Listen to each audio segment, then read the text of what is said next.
Oh, yeah. Oh, yes. Excuse my language, that is a massive perch. But, oh, yeah, we're in. Get in.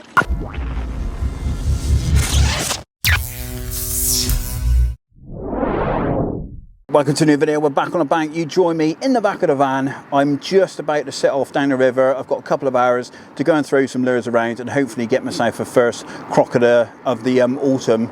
And yeah, I haven't got long. Like I said, a couple of hours. I've done a couple of sessions this week. It's been really hard work. I've managed a couple of hits on the lures, but I've not actually got a fish on the bank yet. So yeah, it's been very difficult, but I'm confident today I'm going to be able to get something. So let's go along, have a little walk along the river, chuck a few lures around, and let's see if we can get lucky. So without further ado, let's get on with it. Let's go and catch one.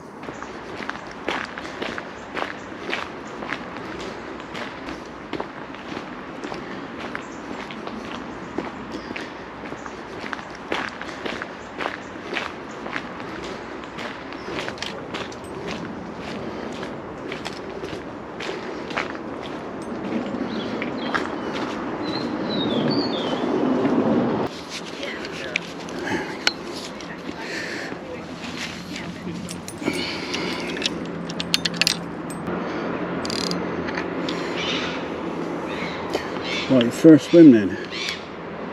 Let's have a little flick around.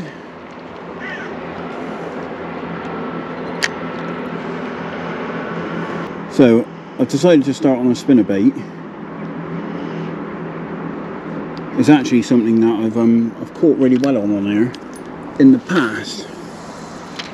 Generally it's worked really well when the water's been coloured. And we've had quite a bit of rain recently. The colour has dropped out of the river, although we've had another lot of rain this morning. So there's a slight tinge to the water at the moment. So because of that, I've got in with a spinnerbait, and I'm hoping it's very visual,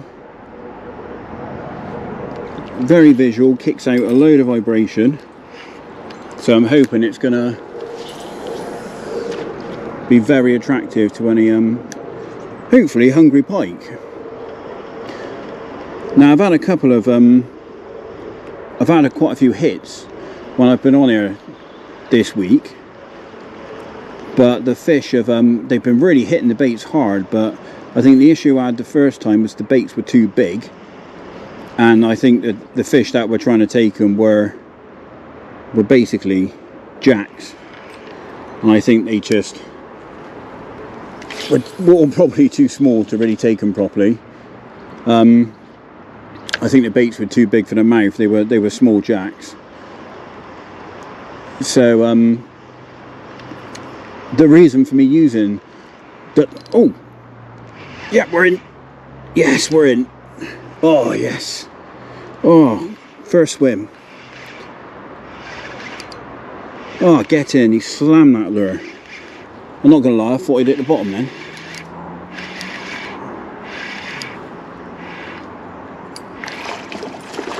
Yeah, he's a little one.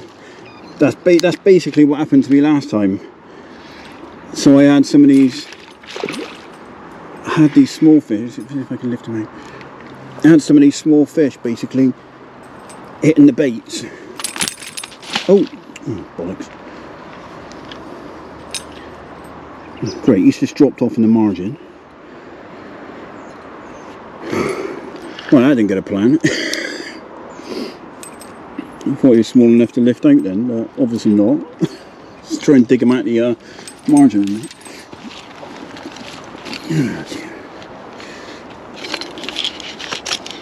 Should have just netted him. There we go. Right, he's gone out.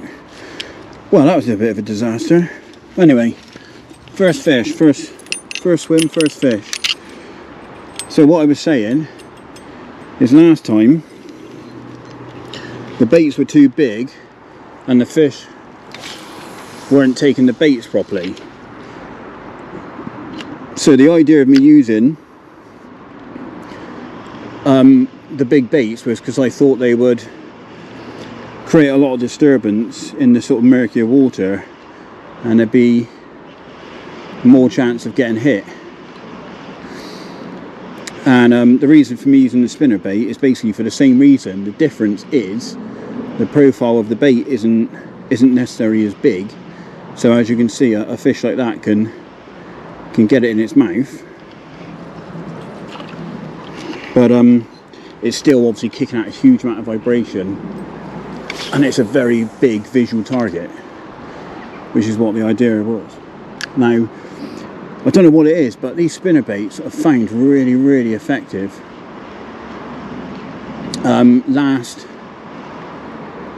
Last winter I did a little bit of lure fishing, and I found these spinnerbaits to be really, really good. The fish just seem to really hit them, and I think it just creates so much disturbance. I don't think they're very popular either, and I think it's probably quite different to what they're maybe used to hitting or used to seeing. Right, let's talk gear then. This is the Savage Gear SG4 medium game. It's 7.3 foot, 12 to 35 gram. So like it's sort of a medium sort of weight as medium game dictates. So it's a lovely rod. It's finished in this wicked green finish, pretty carpy. It's got like a very carpy sort of feel to it. So if you're a carp angler watching this video, as most of our subscribers probably are at the moment, if you're looking at getting into pike fishing, this is a very, very nice looking rod. I've got the SG4 3000 reel. You can actually get an SG4G, which is essentially the same reel but now done in green, so it matches the rod. I've got 40-pound braid on there, and then through to a soft strand wire. As you can see, it's very soft, so it doesn't sort of kink, which is great when you're lure fishing. And then the bait that I've used, that I just had that fish on, is the I think these are the Savage Gear the Bush Spingers. As you can see, it's got two spinner baits on it that kick out an absolute ton of vibration. Then it's got this little sort of fish imitation with this sort of jig head, sort of frilly, don't know what you call that really, but yeah, it's obviously a spinner bait. It's got a main hook, and then it's got a stinger hook on the back, which is held in place with these two little beads, and I actually leave a little bit of a gap there so there's a bit of movement, so it obviously gets a better hook hold off of the fish. And yeah, that's what I'm using. So that's what caught that first fish, and because of that I'm going to continue using it for the foreseeable. I have got a couple of different ones, a couple of different colours, so if I don't get any more interest, I will switch over and use one of the other ones. But seeing as that has had a fish on it so quickly, I think I will probably have another, or have a good go with this one and a few more swims. Wow, that's a bit damp there, isn't it? Look at the size of that puddle. I ain't got my wellies on today. I've only got my my boots. They are part waterproof, but not really meant for walking through actual puddles of water as such.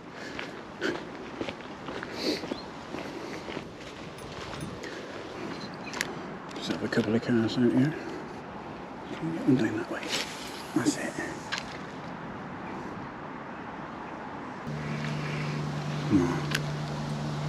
It's kicking out some lovely vibration in the direction of that tree. I'm not going to go too close to that tree because more than likely there's some underhanging branches underneath it. I'll just end up getting hung up. I would have thought there's quite a nice little, there's quite a nice shelf in front of this swim, so I would have thought there'd be something set up down there really. It's a bit closer. Just to sit something in the margin there. Oh, there's a pike. Something's just followed it. You probably wouldn't have seen that, but something's just followed that in.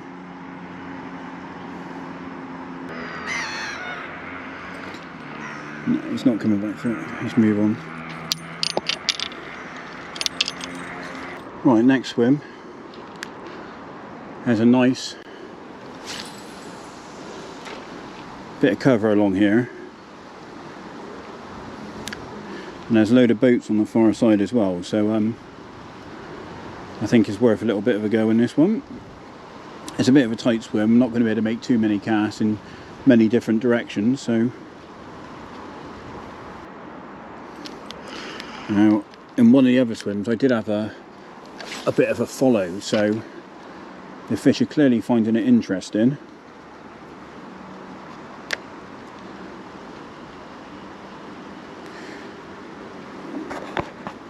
So what I do is I cast out, let it sink to the bottom, give it a few turns, stop.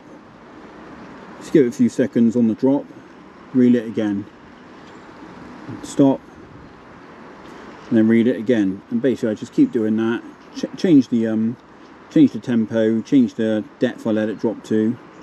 It obviously is going to vary on the swim I'm in as well, and if there's any structure around.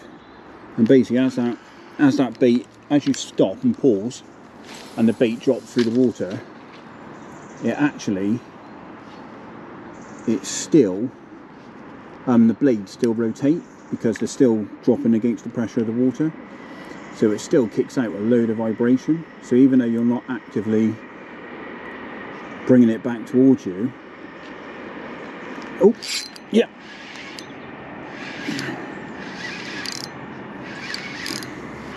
and we're in. God, that's taking it in open water now. Oh, he's trying to get into that tree.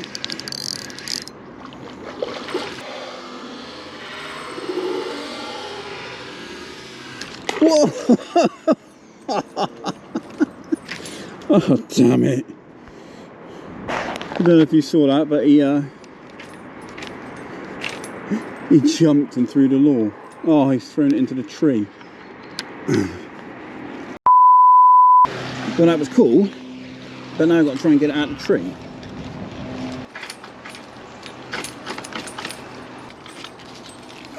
Right. Hey!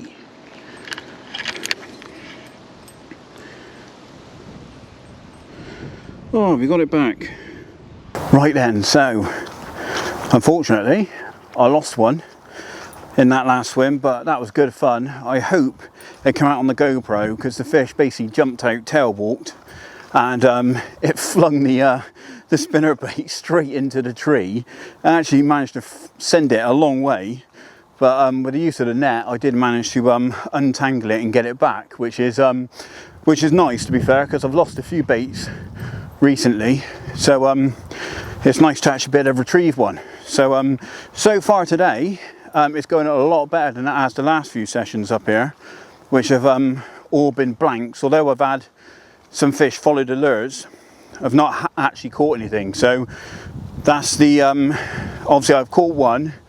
I obviously lost that fish because it's thrown the lure, but that's pretty good odds at the moment. So we've got a bit of time to try a few more spots. So let's try a few more swims and see if we can get another one. Right, next swim then. It's a bit tricky getting down the bank, although the swims aren't that awkward because we had that rain earlier. The bank is so slippy, so you've got to be a little bit cautious trying to get down the bank. Now, unfortunately, in this swim there looks to be a lot of leaf debris on the surface, which is probably going to mean the bait's probably going to get hung up quite a bit.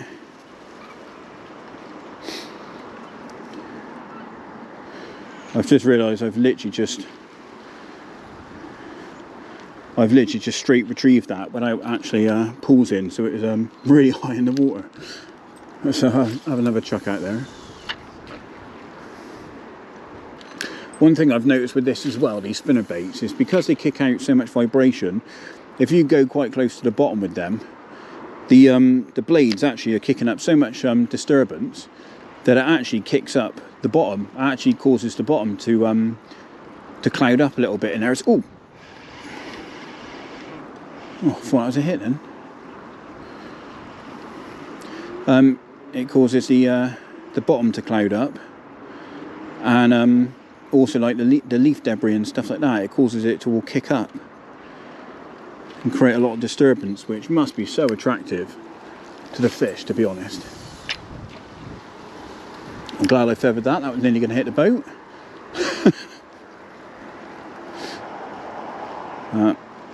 I'm not sure if that was a hit or not, to be fair. I should have probably sent it out there again in the same place.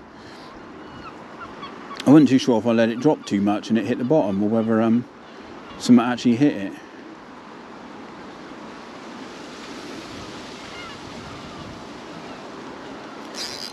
Oh yes!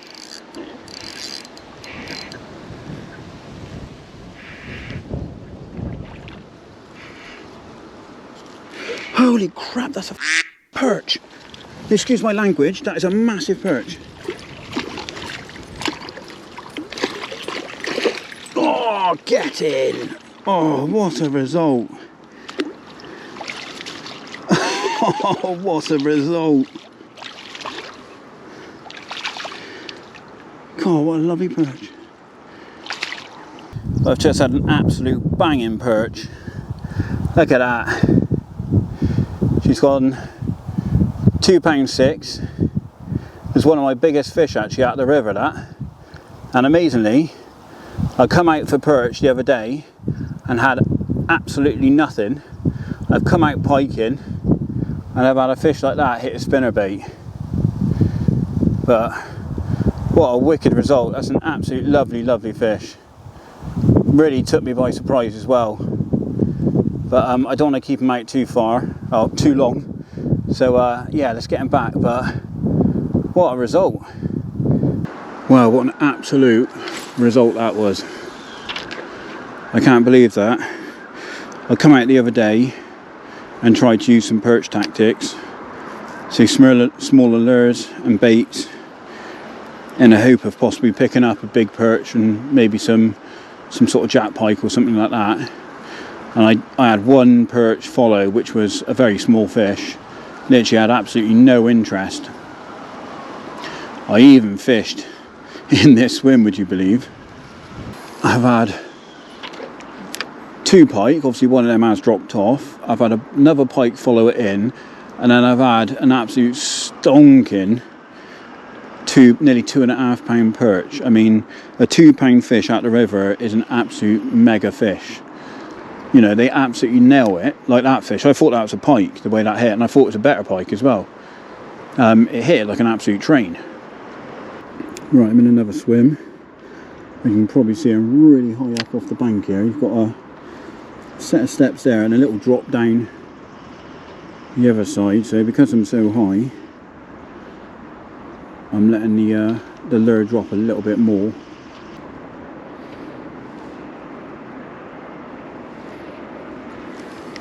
Right, and as you can see, I'm back home now. I'm in my garage. I've just got the kit out of the van and sorted it out. I forgot to do an outro after I got back to the van, so I thought I'd quickly do one now.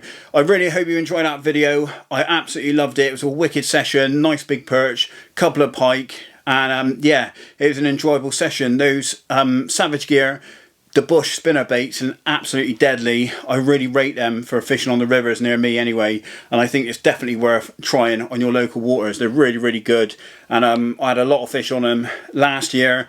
Already has started to work for me again this year, so really happy about that.